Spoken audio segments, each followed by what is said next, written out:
Uma boa noite a todos. Hoje a gente inicia o item 2, o instinto relacional.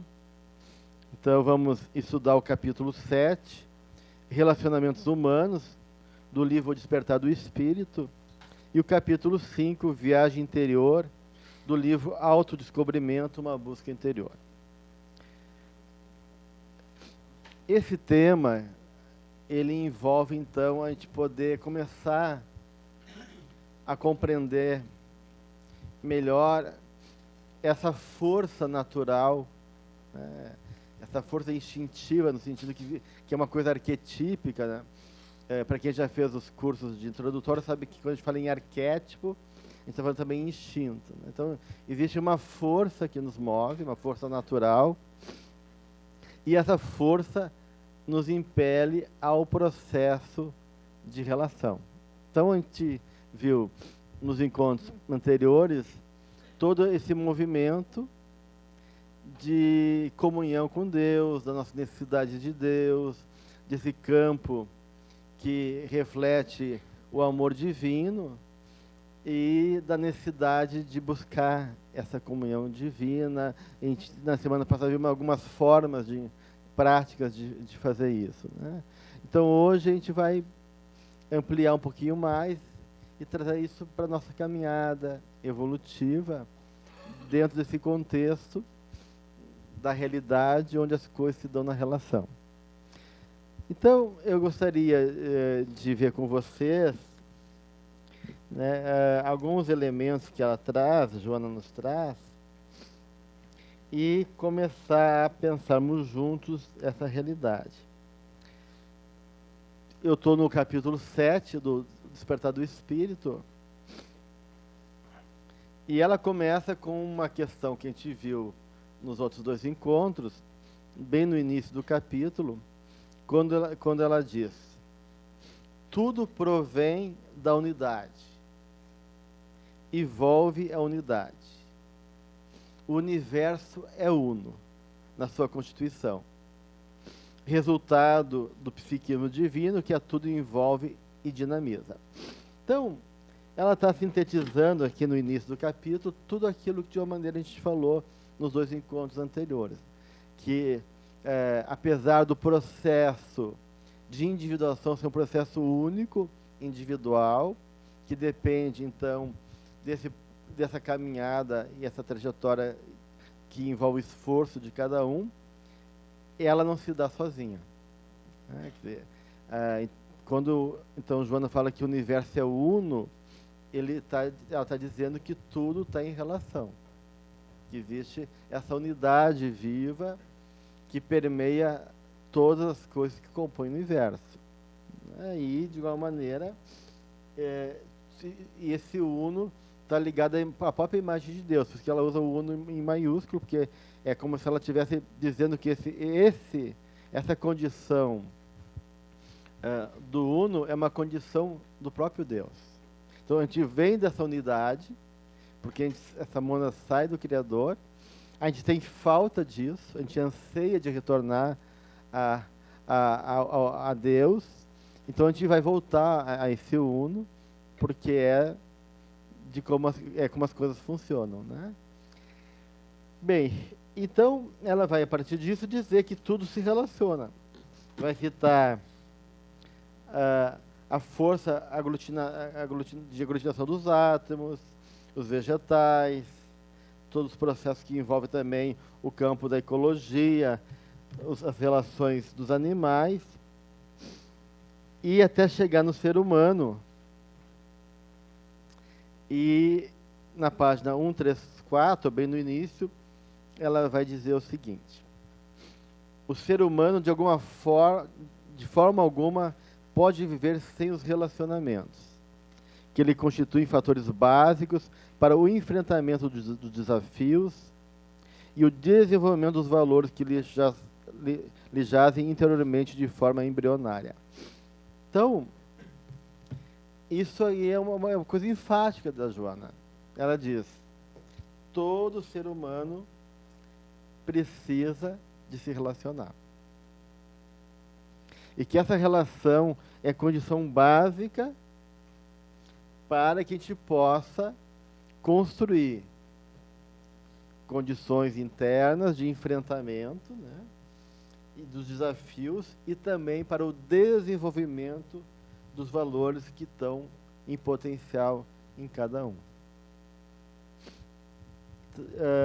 Então, isso de uma maneira retoma aquelas ideias que a gente viu na primeira aula do Sponville, do Spinoza.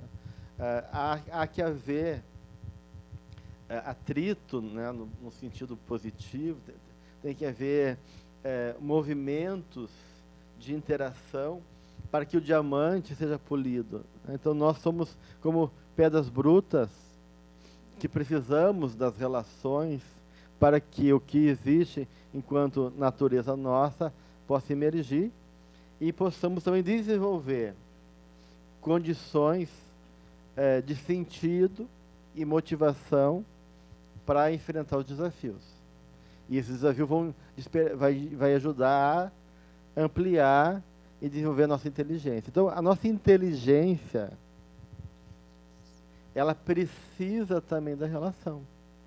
Né? Porque esse enfrentamento, esses desafios, tem que ser motivado por alguma coisa. Porque quando a gente está deprimido, quando a gente está sem sentido, a gente não consegue se sentir capaz ou motivados a levar adiante os desafios da vida.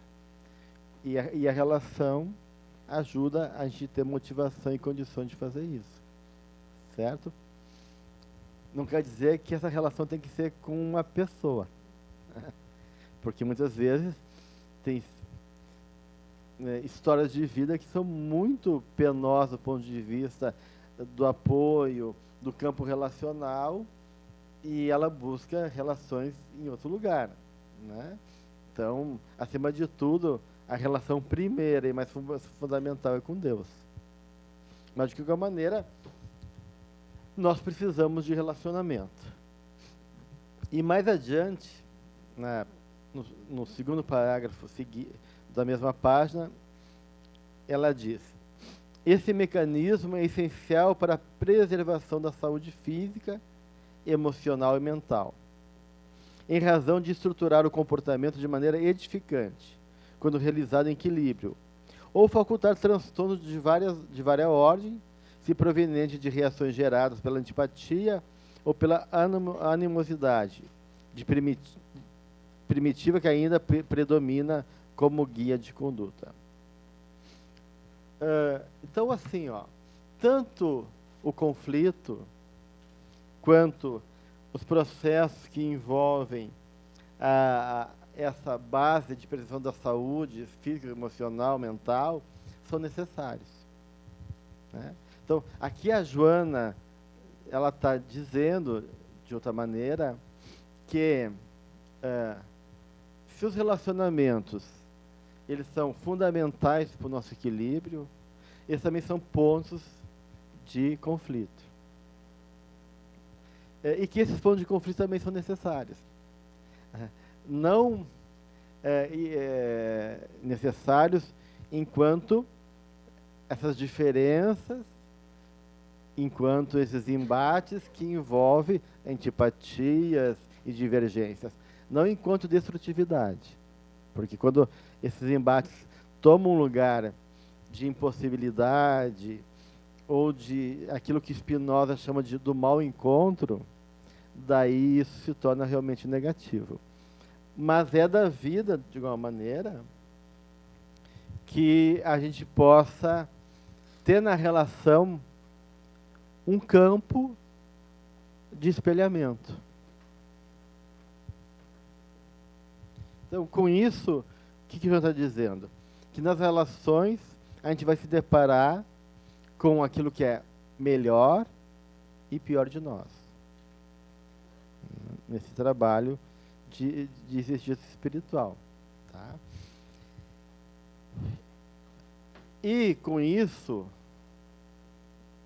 então, tem dois fenômenos psicológicos que envolvem qualquer relação humana: a projeção e a transferência.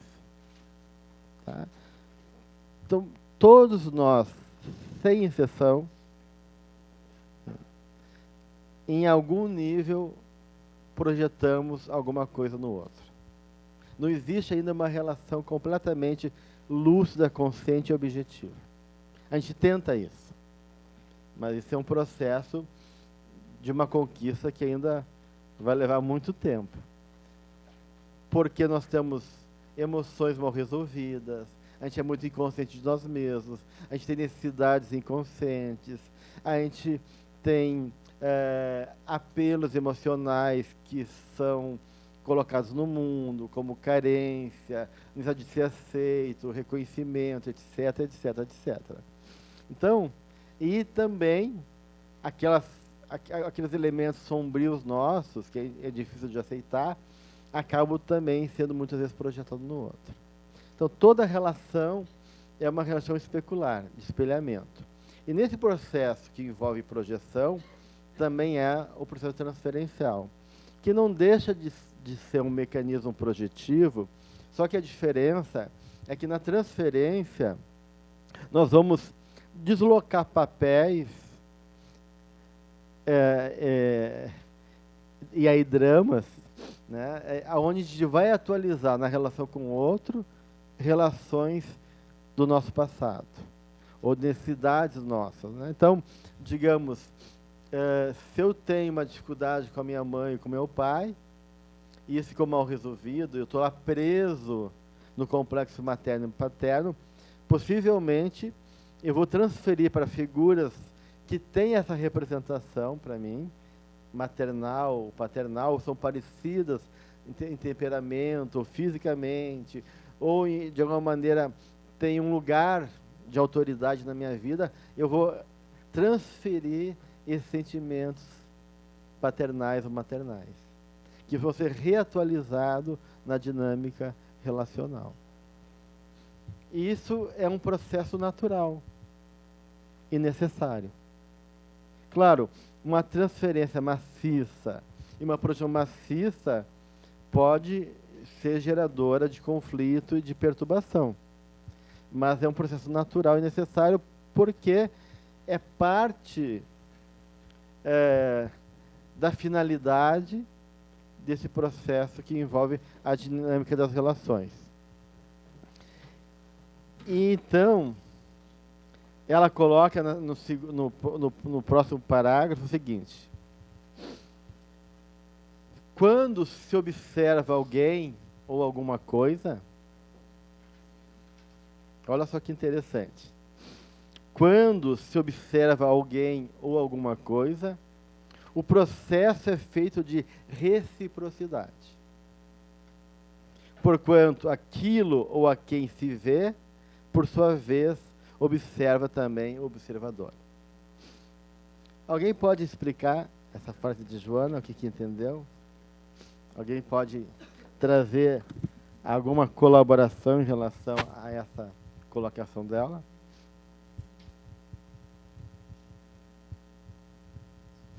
Querem ler de novo?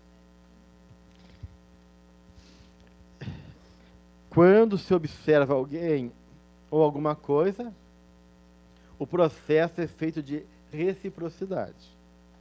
Porquanto aquilo ou a quem que se vê, por sua vez, observa e também o observador. Observa também o observador. Pode passar.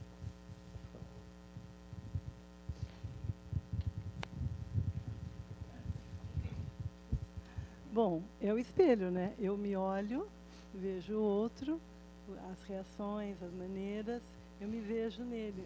Entendi mais ou menos isso, sendo espelho de minha pessoa. Então, eu vejo no outro aquilo que eu vejo em mim, que eu não vejo em mim, mas estou enxergando no outro. Mais ou menos isso? Vamos ver aqui mais. Aqui, depois aqui.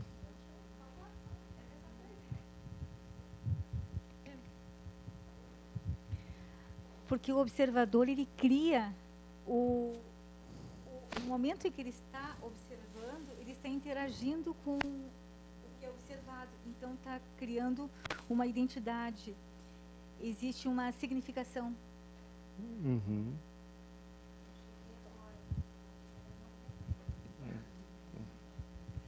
Eu lembrei, não sei se é em física quântica ou nas pesquisas que dizem que o observador afeta a pesquisa e que o que está sendo observado... mas daí eu acho que seria uma via só, né? Agora que eu falei, pensei que daí então o observador está afetando o observado, mas o que ela está dizendo é que o observado também afeta o observador. Né?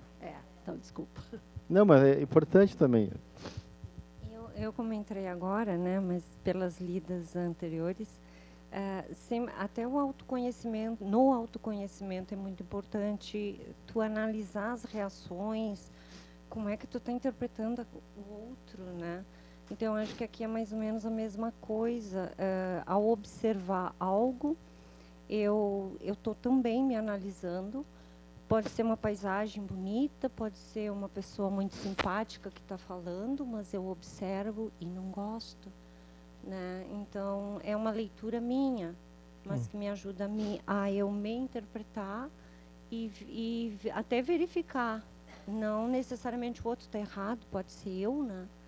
Então, o observador modifica o observado, né? Pela minha interpretação. Aqui ela está dizendo o seguinte: aquilo ou a quem se vê, por sua vez, observa também o observador. Quando fala que eu me enxergo a partir do outro, da natureza, da pessoa, ainda a gente está na gente. Né? Imagina, né?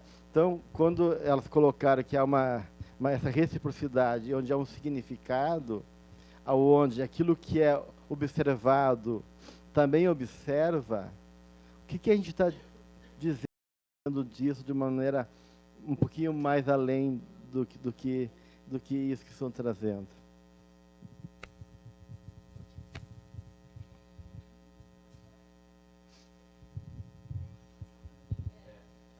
É o que Jesus trouxe: não julgueis, porque sereis julgados na mesma medida. Então, a medida como tu emite aquilo, tu pode receber também na mesma medida. E cada um vai ter a sua visão daquilo, né? A gente envia uma energia, essa energia volta para ti. Mais ou menos. Vamos ver aqui.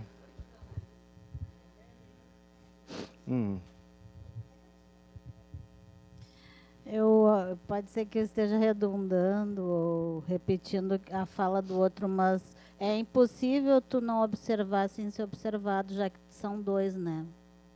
Então, ao mesmo tempo que eu observo o outro e o outro me observa, essa reciprocidade, mesmo que talvez o outro não note que eu esteja observando, mas de alguma forma ele capta essa energia ou a minha forma até fazer esse sentido, porque na realidade tudo é relação, né? É uma relação.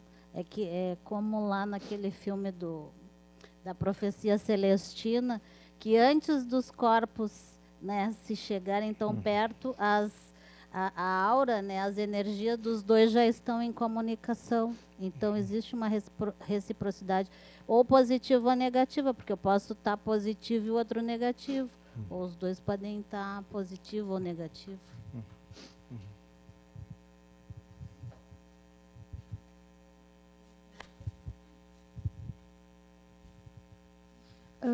Eu entendi que seria mais ou menos como essa questão do espelhamento, não seria isso?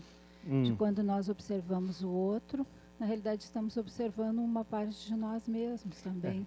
Sim, a questão de identificarmos no outro questões nossas. Isso é uma coisa de identificação. Mas ela já está indo além. Ela diz que além de a gente poder se confrontar conosco na relação com o outro, há uma observação do outro em relação a gente. O que isso implica do ponto de vista psicológico? Então, quer dizer que a gente só é aquilo que a gente é porque o outro nos reconhece em relação a essa condição. Então, do ponto de vista psicológico, a consciência do outro me configura. Isso é bem importante. Não. Não. Coloque de novo. Não, eu fiquei pensando se isso não seria só eu necessitar tanto do reconhecimento do outro para eu me considerar algo, não seria um estágio infantil do meu psiquismo, porque... Não, isso é um processo também natural da vida, porque ela não está dizendo assim, no estágio infantil, quando a gente é observado, não, ela está dizendo que sempre, quando a gente observa alguém, né, esse que é observado também nos observa. Então, quando ele nos observa, ele está tendo uma resposta que nos devolve para nós. Então, não é só eu confrontar com minhas questões. Então, se uma pessoa é vista, vamos pegar assim, nas relações familiares, na dinâmica da infância, no colégio, se todo mundo vê a pessoa como chata, ela vai acreditar que é chata. Né? Então, na medida que ela observa o outro, e esse outro responde nessa reciprocidade, dando uma qualidade, um significado, como elas colocaram, né? Naquilo que está sendo observado por mim, o mundo responde. Então, ele não me devolve só para mim, enquanto espelhamento da projeção minha. Ele qualifica. E qualificando, ele pode reforçar ou não minha identidade. Né? Então, eu só sou o Gelson porque vocês ajudaram a construir ele. Porque se não houvesse da parte do mundo uma resposta do mundo que eu sou o Gelson, talvez eu não me constituiria como Gelson. Então, eu dependo da observação do mundo, né, para existir. Tem um psicólogo, o Eduardo Edinger, que ele vai falar assim, que o livro chama A Criação da Consciência. E ele vai falar desse processo que envolve eu tomar ciência da realidade. E quando eu tomo ciência da realidade, é uma via, então, de percepção, de reconhecer o objeto observado. Mas que quando essa dinâmica de se tornar ciente do outro ou do objeto, né, na relação sujeito-objeto, né, então, sujeito, vou pegar uma outra caneta. Sujeito, objeto. Então, há uma relação em direção ao objeto e uma relação do objeto em relação ao sujeito. Na verdade, isso é um grande desafio do ponto de vista pedagógico. Como é que a gente conhece? O que é conhecer? E a gente tem uma ilusão que conhecer se dá separado o sujeito-objeto. A gente vê como se fosse separado, mas isso é uma ilusão. Esse processo é simultâneo. Enquanto eu conheço o objeto, eu sou conhecido por ele, ele também me revela a mim mesmo, me permite conhecer. Então, essas duas coisas se dão simultaneamente, mesmo que do ponto de vista da nossa consciência limitada, a gente pensa que eu estou vendo aquele objeto, eu estou conhecendo o objeto, como se o objeto fosse passivo. Como se ele fosse algo separado, neutro de mim. Isso não existe, gente. Então, quando eu tomo ciência do objeto, eu estou tirando a relação. Só que isso é impossível, a gente tenta tirar. Aliás, a ciência tenta fazer isso. Estar apartada, distante, para analisar, como se isso fosse possível. A gente sabe que isso é impossível. Né? Mas se a gente consegue reconhecer que existe relação, então eu não estou na ciência, eu estou na consciência. Tá? Então, a consciência é a ciência com. Né? É a ciência integrada, relacionada. Então, toda consciência é uma ciência que se dá na relação. Alguém que colocou? Pode passar.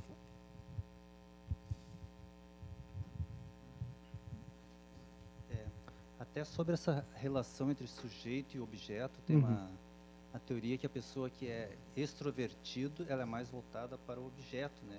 E introvertida, a pessoa é mais voltada para o sujeito, assim. Mas daí parece que fica meio separado, assim, né? Mas na verdade não é separado. Então. Isso é no momento do ego, né? Então, assim, André, se o sujeito é extrovertido, conscientemente, no ego, ele está sentado no objeto, mas inconscientemente ele é... ele traz o objeto em favor dele. Se ele é introvertido, parece que ele está sentado nele, mas inconscientemente ele está fascinado pelo objeto. Então, na verdade, as duas coisas vão ocorrer, complementares, né, entre a consciência e o inconsciente. Jesus, vou falar uma coisinha mais infantil, tá? Mas que eu sinto muito isso. Sujeito-objeto. Falar com as árvores, por exemplo, né? Eu tenho uma relação muito... isso eu acho que é natural. Isso é sujeito-objeto. Você apreciar, contemplar, a contemplação, você conversa com o objeto que é a natureza, né? Isso traz para você uma coisa fantástica. Então, para mim, isso que você está falando, eu estou lembrando dessa caminhada, né? Em qualquer lugar que você ande, que você vá, todos os objetos fazem parte desse... sim, relação. mas mesmo que tu não converse com a natureza, Sim. mesmo que tu não contemple a natureza, o fato de tu, né, estabelecer algum nível de olhar, de busca em relação ao objeto, envolve tu ser observado pelo objeto. Exatamente, que você sente que volta aquilo. Não, mas não precisa nem tu sentir. Nem sentir. Não. Isso é uma qualidade já tua, que está sensível, está aberto. Mas isso não quer dizer. Não quer dizer que a pessoa seja consciente, que a pessoa consiga estar em comunhão, ou estabelecer um vínculo. Não estou falando que a gente é observado. Sim. Quando a gente observa, a gente é observado. E não a gente é observado, a gente é reconhecido. Então, o objeto nos ajuda a tomar consciência do quem nós somos, porque ele nos reconhece. Entende?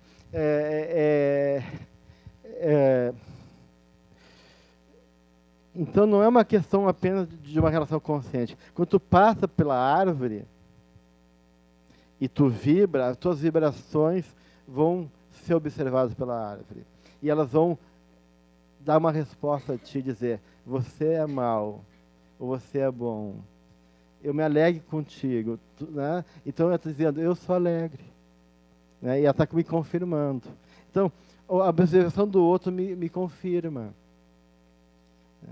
Então, a gente, com a nossa mente, a gente está ou aprisionando o outro, ou liberando o outro. A gente está fazendo um conceito do outro. A gente está, quando o outro nos observa, a gente também observa o outro e diz, você é isso.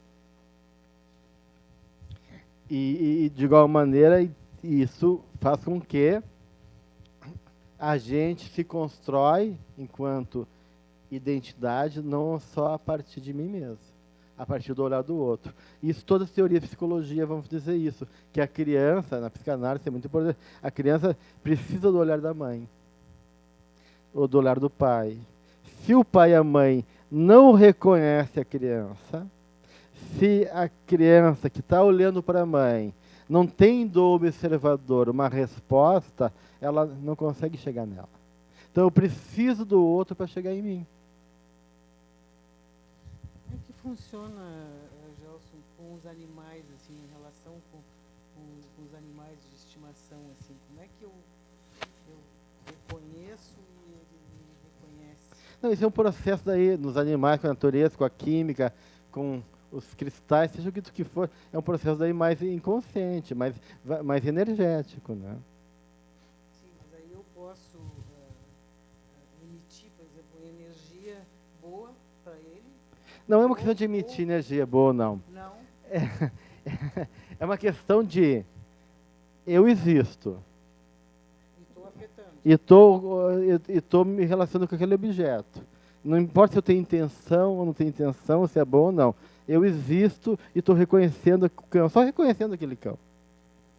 O fato de eu me relacionar com aquele objeto faz com que eu seja observado pelo objeto também. Então, de uma maneira, isso é, de igual maneira, o que Jung vai trabalhar em resposta a Jó. Quando Yahvé é questionado, né, pelo demônio, pelo diabo, que Jó só é fiel a ele porque a vida dele é tranquila, porque tudo é bom, ele é rico, tem uma boa família, tem saúde, etc, etc, etc. Deus diz não. Jó é fiel, independente disso, né? Ele é um dos meus filhos mais fiel. E o diabo diz, então vamos testar. É verdade, né? E ele começa a testar Jó, tira a família do Jó, tem doença, tem um monte de penúrias, né? E Jó, ele não blasfema, mas ele questiona. Ele questiona Deus. Então, Jó faz que Deus olhe para o homem, para a humanidade, e se vergonha a tal ponto que queira vir, como Jesus, na figura do seu filho, para poder se redimir. Então, isso é interessante do ponto de vista psicológico, né? Claro que isso, do ponto de vista teológico, é uma coisa estranha, né? Porque Deus não precisa disso. Mas estou falando do Deus enquanto imagem psicológica, enquanto esse nível de consciência do divino, da vivência do divino na nossa condição psicológica daquele momento, né? Então, na medida que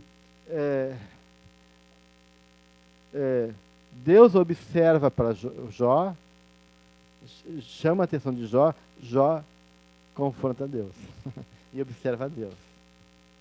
E aí Deus não pode ficar passivo. Ele tem que dar uma resposta a Jó. Por isso que o livro é a resposta a Jó. Jó impõe uma resposta a Deus. E não é só uma resposta de Jó, então, a Deus.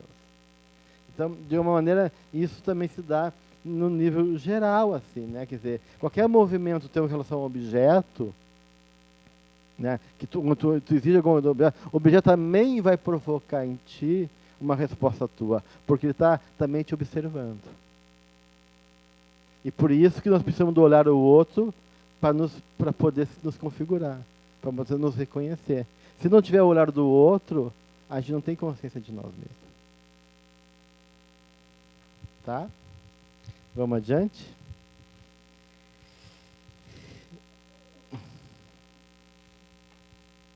Então, só para finalizar, ela termina, né? Depois, só para... Olha só que interessante. Então, em tudo há uma resposta unitária de identificação, trabalhando em forma de relacionamentos energéticos e vibratórios. Sem tal ocorrência, o sentido da vida humana desapareceria e a sobrevivência dos animais, plantas, assim como a permanência dos minerais, estaria na forma do denominado caos do princípio. Então, uma cadeira só pode continuar sendo cadeira se houver uma relação de observador-observador. Então, ela exige que a gente olhe para ela e diga, tu é uma cadeira. Daí as moléculas da cadeira vão continuar sendo cadeira. Porque se eu não olhar ela como uma cadeira, as moléculas vão se dissipar. Né? Vai haver um processo de então, as coisas acontecem e existem por causa que existe um olhar. E assim como tem um olhar do nosso para o mundo, existe um olhar do mundo também em relação a nós. E aí, agora, mais adiante, agora seguindo mais adiante, ela vai dar 4 objetivos do relacionamento. Então, vamos lá. No primeiro parágrafo da página 135, ela começa dizendo: os relacionamentos de qualquer natureza, gente. Então, está dizendo, olha, qualquer relacionamento, né? Não importa. O relacionamento de qualquer natureza oferece campo para reflexão. quando na área da consciência, por propiciar parâmetros que facultam os comportamentos ideais mediante a análise de cada experiência e dos resultados que enseja. Então, um dos objetivos do relacionamento é gerar consciência. É necessário se relacionar, porque relacionamento gera consciência. Despertam, né, nessa questão de discriminar, de buscar o ideal, e disso fazer a gente refletir naquilo que envolve o confronto entre a minha natureza e a natureza do outro. E eu estou lá inconsciente da minha natureza, achando que tudo é fácil. Daí vou lá e toco numa ortiga. Daí aquilo me gera toda uma ardência no meu corpo. Eu digo, opa, o que eu fiz? Para ficar ardido, né? E aí eu tenho que saber. Então isso vai gerar consciência. Eu tenho consciência de que aquela relação me afetou. E talvez não foi a relação ideal que eu queria, né? E aí eu vou ter que entender se a culpa é da ortiga ou a culpa é minha, né? Ou não é de ninguém, né? Então eu vou ter que conhecer melhor minha natureza. Eu vou ter que conhecer melhor a natureza da ortiga, porque aí que está. Por isso que o Jung dizia que só a objetividade garante o verdadeiro encontro. E o que o Spinoza vai dizer, só o conhecimento garante o verdadeiro encontro. Se eu não sei da minha natureza, como é que eu vou me relacionar com a ortiga? Se eu não sei da natureza da ortiga, como é que eu vou me relacionar com ela? Então, quanto mais eu saber da minha natureza e da natureza da ortiga, melhor é a possibilidade de encontro. Porque eu vou dizer, não, ela tem uma química lá, uma reação que com o meu corpo me afeta dessa maneira. Então eu vou ter que chegar nela diferente, com delicadeza, com uma proteção, né? Mas as raízes da ortiga são um ótimo remédio e pode me curar. Então, assim como ela pode me ferir, ela pode me trazer saúde. Mas vai depender de como eu me volto para ela. Mas para isso eu tenho que conhecer a natureza dela e a minha natureza, ver o que dela é bom para mim e o que dela pode ser negativo. Então, as relações fazem isso. Só que a gente é muito desavisado. A gente não conhece a gente. Não conhecemos nada quase de nós, muito menos do outro. E aí queremos que o outro responda à nossa natureza. Como se ele tivesse a obrigação de nos conhecer e se adequar àquilo que a gente é. E isso que começa a dar uma série de confusão, né? Porque nem o outro conhece a si, nem a mim, nem eu conheço a mim, nem o outro. Então a gente leva susto, né? Ou criamos fantasia. E aí a gente se relaciona com aquelas fantasias que depois vão sendo desmanchadas e a gente vai vendo a realidade, tendo que trabalhar essa realidade. Então, o primeiro objetivo que Joana coloca é que os relacionamentos de qualquer natureza são um campo riquíssimo, importante para a reflexão. Então, ele gera consciência, porque eles jogam esse parâmetro do ideal e das naturezas de cada um. Segundo objetivo que ela coloca aqui. O ser humano necessita do calor afetivo de outrem, mediante cuja conquista amplia o seu campo de emotividade superior. A gente sabe que o calor é fonte de vida. Precisa de calor para tudo germinar, né? As bactérias, para chocar o ovo, né? E assim por diante, né? Então, o calor, o afeto é gerador de vida, tem calor. Às vezes chega a dar um suador na gente, né? De tanto calor que gera, né? Então, esse calor do afeto, ele alimenta e amplia a nossa emotividade, ou seja, gera a vida emocional. gera uma complexidade de emoções, de afeto, que vão desenvolvendo, segundo Joana, os sentimentos que estão adormecidos, gerando amadurecimento e amor. Então, o afeto vai chocando, né, com calor, os potenciais amorosos de cada um de nós. Então, esse é o segundo objetivo do amor. E aí, na medida que é calorzinho e é gostosinho, a gente quer manter mais perto um do outro. E aí, se mantendo mais perto, né, já é calor. Às vezes abafa e pode matar também, né? Porque depende do calor, né? Às vezes fica, né? Então, a gente tem que cuidar até onde vai, porque tem que arejar também um pouquinho, né, gente? A gente vê na sala aqui fechada, né, começa a dar aquele calor, né, que em vez de ficar bom, fica insuportável, né? Então, mas de uma maneira, né, como diz aqui a Joana, né, que esse desejo de manter contato, que é um anseio natural nosso, de todos nós também, né? Com as expressões várias da vida, ou seja, com as várias formas de relação, vai gerar alegria, renovação de objetivos, ampliando a capacidade de amar e de experienciar novas realizações. Então, esse afeto nos impulsiona para ter também desejos, motivações, ideais e se abrir para as experiências. Terceiro objetivo que Joana coloca aqui.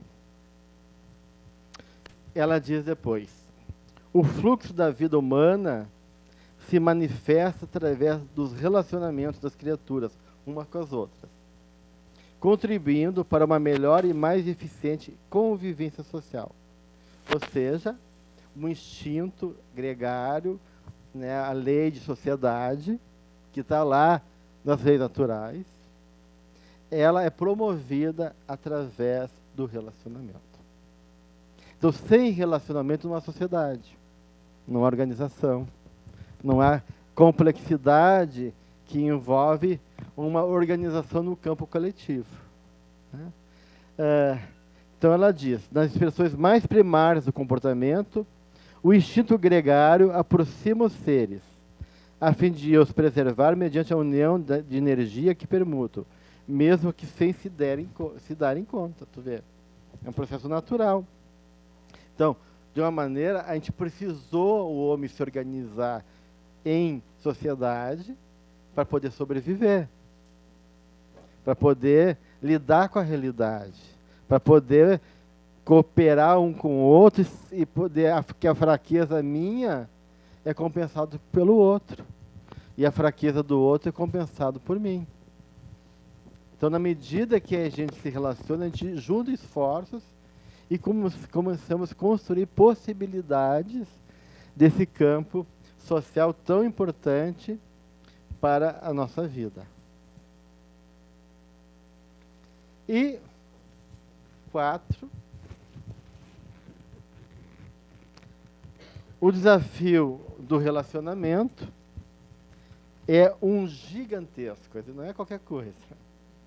Não é uma coisinha pequena, é uma coisa violenta, gigantesca, um gigantesco convite ao amor, a fim de alcançar a plenitude existencial.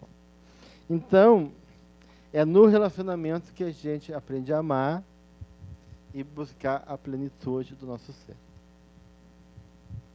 Pouca coisa, né, gente? Então, a gente vê o quanto realmente é fundamental para nós as relações humanas. Até aqui, alguém quer colocar alguma coisa? Tudo bem?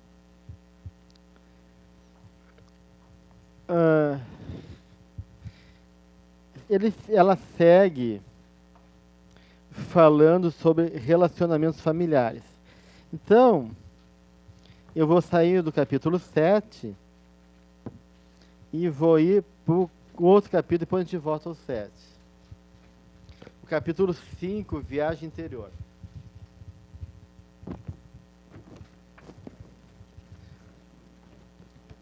do autodescobrimento, uma busca interior. Tá? Outro capítulo 5 do autodescobrimento. Porque aqui ainda eu quero trabalhar questões mais básicas, ainda antes de entrar nas relações mais complexas e específicas do relacionamento, como é a família. Antes de chegar na família, na relação amorosa, eu quero trabalhar ainda umas questões mais gerais do relacionamento. Então, no capítulo 5, ela começa com o item busca da unidade. E ela retoma as mesmas questões que ela trabalha no capítulo 7, que apesar do aparente movimento do caos que o universo vai pela marcha do universo, há um movimento de busca de plenitude, que está reservado a todos nós. E assim ela vai falando sobre isso, da necessidade de nascer num novo corpo, para poder realmente fazer esse movimento de se libertar de padrões do passado e se abrir para novos potenciais, novas possibilidades do nosso ser. Daí ela fala da lei do causa e efeito, que é esse confronto que a vida nos impõe como uma forma de se poder também se relacionar conosco e tomar consciência do que a gente faz, do que a gente é, e que esse processo de tomar consciência, ou seja, de desabrochar na busca de tendências superiores, é um processo que ela chama de um parto transcendental e que é muito sofrido. Isso ela vai dizer em outro momento. Tomar consciência é doloroso. Despertar a consciência no primeiro momento é um processo doloroso, mas que depois a gente se acostuma e até gosta, né? E vai, então, tomando um outro campo. E aí, quando ela fala desse movimento de tomar consciência, ela vai falar desse embate do passado com o presente, com as possibilidades atuais, onde esse passado está sendo reatualizado e ao mesmo tempo trazendo elementos novos. E ela vai falar também que no processo orgânico também se dá isso, que existe as vias simpáticas e parasimpáticas, falando de processos que são inconscientes e processos conscientes. E ela vai trazer também, então, que isso é um movimento que se dá também na vida como um todo. E ela vai pegar a filosofia taoísta, a filosofia então chinesa, e vai falar do Yang e do Yin, né? Como duas forças que movem o universo, né? Que a gente sabe que isso é uma coisa genial do taoísmo. A gente sabe que é a base do I Ching, né? Então, eu já comentei outras vezes que o I Ching é o único livro que existe que é todo ele construído em cima apenas de 2 caracteres. Uma linha fechada e uma linha aberta. E todo o universo, porque o I Ching trabalha todas as questões do universo, da natureza, das relações do poder, dos estados, da sociedade, do comportamento familiar. O I Ching é um livro de sabedoria que diz respeito à organização e o movimento, porque é o livro das mutações, né? Daquilo que está sempre em mudança, dinâmico, da vida se desdobrando nas suas várias complexidades. E tudo isso se dá através dessas duas forças. E aí, através do trigrama, né? Que são 3 linhas, por exemplo, né? E a organização dessas linhas vão se misturando, formando o hexagrama. A gente vai ter, então, todas as manifestações e elaborações mais refinadas e mais específicas dessa dinâmica que envolve os relacionamentos. A linha Yang é o positivo. é o masculino, chamado no taoísmo de criativo. É o que ela vai dizer aqui. Na filosofia chinesa, essa representação da perfeição está simbolada no círculo metade yang, outra yin, oferecendo a grandiosa manifestação do conjunto harmônico. Aquela bola, aquele círculo que a gente viu, né, que é metade yang, metade yin, e no centro de cada uma tem o seu oposto, né, no núcleo. Nas expressões sexuais, por exemplo, as polaridades masculina e feminina, no ser psicológico e no ser anatômico, funde-se para a procriação, gerando vida e completando-se na unidade. A consciência, por sua vez, é yang, masculina, racional, extrovertida, alegre, positiva. E a inconsciência é yin, feminina, introvertida, melancólica e negativa. Harmonizando-se num conjunto de equilíbrio. É uma mulher que está falando, gente. Não, não é machista. Não.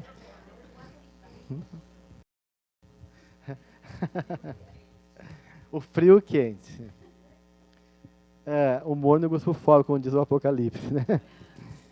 Ou é frio ou é quente, o morno gosto por fora. Mas assim, não é uma coisa pejorativa, gente. Vocês não estão pegando essas qualidades aqui, não são qualidades, são atributos. Então a gente não está falando de qualidades. Não é o melhor, o pior. Quando ela fala em que o yin é negativo, é no sentido que ele é receptivo. Tá? Enquanto que o yang é positivo, o yin é receptivo, porque ela está falando negativo. O polo negativo, né, das forças existe na bateria, né, na eletricidade, um polo negativo e um polo positivo. É disso que a gente está falando, não é uma coisa pejorativa. Né? Tem que ter o polo negativo e o polo positivo para poder a energia acontecer. Né? Cadê o microfone? Tá aí. Pode passar lá? Não, eu queria só, o Yin e Yang, esse hexagrama, tudo, é uma leitura, né? É uma leitura que você pode ler o livro, mas para saber tudo o que acontece nesse hexagrama e tal, tem que ser lido por alguém que entenda e faça isso para ti, não é isso? Que eu fiz há muito, acho que... Não, e você pode jogar o I Ching como oráculo, isso é diferente. Isso, tá, então é isso. Tá. Não, é que o I Ching, ele é um dos 3 livros de sabedoria do taoísmo. Tá? E o Confúcio, né, quando ele trabalhou o I Ching, ele fez os comentários e depois se transformou também não só um livro de sabedoria, mas de oráculo. Então, se usa o I Ching, o Jung fazia isso, né? Ele jogava o I Ching para poder provocar uma resposta do inconsciente. Então, através do I Ching, ele trazia elementos inconscientes através de um posicionamento consciente do consulente. No mesmo que eu me posiciono, nessa ideia aqui, quando eu sou observado, né, quando eu me posiciono, o I Ching então vai me observar e vai responder à minha indagação, né, através de algum aspecto inconsciente que já está dentro de mim. Então, o I Ching é uma forma de eu me voltar para dentro de mim e ouvir meu inconsciente. E aí, claro, daí tem toda uma forma de interpretação, né? Mas, acima de tudo, é um livro de sabedoria, que está lá no caminho da luz. Quando Emmanuel fala dos grandes missionários trazidos por Jesus, né, que ele foi responsabilizando para ajudar o processo evolutivo da Terra, e cada agrupamento, raças, foram ganhando nos seus núcleos de formação líderes espirituais, ele fala do Furri, que é o grande cara que criou o I Ching. E aí Emmanuel fala, né, que o I Ching é um livro de extrema sabedoria e profundidade que explica a evolução do universo. Né? Então está lá no caminho da luz, né, essa referência ao Furri e ao I Ching, né? E aí, então ele está partindo de 2 forças básicas que se relacionam. No livro A Flor de Ouro, do Jung, que também ele trata sobre tudo isso. No livro da Flor de Ouro, ele vai receber do Wilhelm um material de alquimia chinesa. Ele vai trabalhar sobre alquimia chinesa. E no livro do I Ching, traduzido por Wilhelm, ele faz o prefácio. E no prefácio do livro, o Jung explica todo o funcionamento do I Ching. E na Dinâmica do Inconsciente, volume 8, ele também fala um pouquinho sobre I Ching, e também tem outras partes das obras dele que ele fala sobre I Ching. Bem, mas o que a gente está vendo aqui? A gente está vendo no I Ching, na ideia do Yin e do Yang, esse organismo universal que também se dá na relação. Né? E André Luiz vai falar exatamente isso, que no livro Missionários da Luz, se eu não me engano, quando ele vai falar sobre que essas forças são forças do universo, que a gente deveria trocar o nome de forças sexuais por forças do espírito, uma positiva, outra negativa, outra masculina e feminina, e que essas forças estão presentes em toda a dinâmica. Ele falou assim, na atração química dos elementos, no magnetismo do planeta, e assim vai nas trocas metabólicas e nas relações afetivas. Tá? Então, você vê que a própria forma do universo que se constitui é através de forças polares que se relacionam na busca dessa unidade. E é isso que Joana está dizendo. Né? Então, essas forças polares vão estar dentro de mim e vão estar nas minhas relações com o universo e com as pessoas. Então, há uma relação de complementação. Sempre. Tanto é que para gerar consciência, as coisas são polarizadas. E claro que talvez quando a gente tiver uma consciência iluminada, talvez a gente voltando na unidade, essa polarização, essa dissociação, essa ideia que as coisas são, né, divididas, talvez se supere, porque isso talvez seja uma ilusão. Nós vemos como separado. Nós precisamos separar para tomar consciência, para depois integrar. Pode falar. Essa força dual no universo, na psique, seria o ânimos e ânima. O ânimos é a ânima, a sombra é a persona, o inconsciente e o consciente. O Jung também vai ver as cisígias. As cisígias são os pares de opostos. Então, no nível contrasexual, seria ânima e ânimos, mas não é só aí que ele vê. Toda a dinâmica psíquica e toda a dinâmica das relações sempre são duais. Né? Quer dizer, do 1 gera o 2, do 2 gera o 3, do 3 gera o 4, que é igual a 1. Então, isso é um provérbio de uma alquimista, chamada Maria a Profetisa, que fez o banho-maria, vem de lá. Ela que criou a banho-maria e depois foi para a culinária. Né? Mas ela era uma alquimista e ela tem esse axioma de Maria. Então, tu está na unidade, a unidade se divide, gera 2, o 2 gera consciência. Né? Porque eu preciso do sim para ter consciência do não. Eu preciso do esquerdo para ter consciência do direito. Então, a minha consciência se faz a partir desse embate de polaridade. Então, a polarização me tira da unidade original. Aí, o 2 ao 3, que é o conflito. 1 é pouco, 2 é bom, 3 é demais. Então, isso também a gente vai ver nas relações na psicanálise, na psicologia, as relações onde há traição, onde um terceiro entra numa relação de díade, né, gerando um movimento da díade. Né? Às vezes, o 3 vem para desacomodar. Então, o 3 é o número do conflito, da mudança, da dinâmica. Também é um símbolo de totalidade, mas é a totalidade dinâmica. Então, o 3 é o número de totalidade, Pai, Filho e Espírito Santo. Tá? Então, o 3 é o número da dinâmica. O 4 é quando esse 2 passa para o 3, então para o mesmo, e se estrutura. Então, o 4 é o número da totalidade estrutural. Quando o 4 vai para o concreto, ele toma forma. Então, quando vai para o 4, a coisa se coagula, se constitui. E se constituindo, ela tomando forma, ela também depois caduca. Por isso que o 4 é igual a 1, porque chegando no 4, tu volta à unidade. Só que é uma unidade enquanto manifestação. Então, o 4 muda a manifestação. Tá? E a vida vai se dando, então, no livro desse grande movimento de mutações e de relações, né? Aonde a vida vai se desdobrando, mas a partir dessas duas forças, Yang e Yang. Então, isso é bem interessante. Depois a gente vai voltar nisso, quando a gente for trabalhar sobre a questão da sexualidade e das relações afetivas, a gente vai retomar nessas questões e aprofundar um pouquinho mais isso. Bem,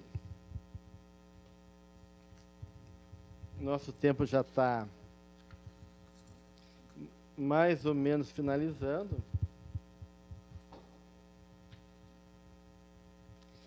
Porque aí ela vai começar a trazer que nessa dinâmica Yin e Yang, amado e amor, a questão da laranja, né, da metade da laranja, né,